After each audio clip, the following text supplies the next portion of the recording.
Akala mo ba words lang ang pwedeng makasira ng reputasyon? Paano kung hindi ka nagsalita pero may ginawa ka? Pwede ka pa rin bang makasuhan? Yes. Ang tawag diyan, slander by deed. Sa ilalim ng Revised Penal Code of the Philippines, partikular sa Article 359, ang slander by deed ay paninirang puri na ginagawa sa pamamagitan ng isang gawa, hindi salita. Ibig sabihin, hindi mo kailangan magsabi ng masama. Isang aksyon lang na nakakahiya, nakakababa ng dignidad, o nakakasira ng reputasyon ng isang tao, pwede na. For example, una, sinampal mo ang isang tao sa harap ng maraming tao, hindi dahil sa self-defense, kundi para ipahiya siya. Pangalawa, hinubaran mo ng shorts ang isang classmate bilang prank sa school.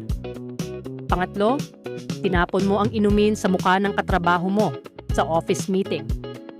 At huli, dinuraan mo ang kapitbahay mo sa barangay assembly. Walang sinabi? Oo. Pero may ginawa kang nakakahiya at nakasira ng dangal. That can be slander by deed. Para may slander by deed, tandaan ang AIP. Letter A, act performed. May ginawa kang aksyon. Letter I, imputation of dishonor.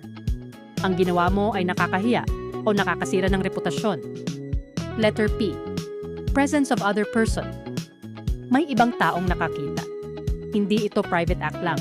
Kapag kumpleto ang AIP, pasok sa slander by deed. Mga dapat tandaan.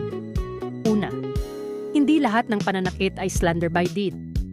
Kung ang goal mo ay saktan lang, physical injuries yun. Pangalawa, ang focus dito ay pagpapahiya o pagpapababa ng dangal. May dalawang klase. Simple slander by deed. Hindi ganun kabigat ang kahihiyan. Grave slander by deed, sobrang nakakahiya at seryoso ang epekto. Kahit joke o prank pa yan, kung nakakahiya at may nakakita, pwede kang managot. Sa batas, hindi lang salita ang may bigat. Minsan, isang aksyon lang, pwede nang maging krimen.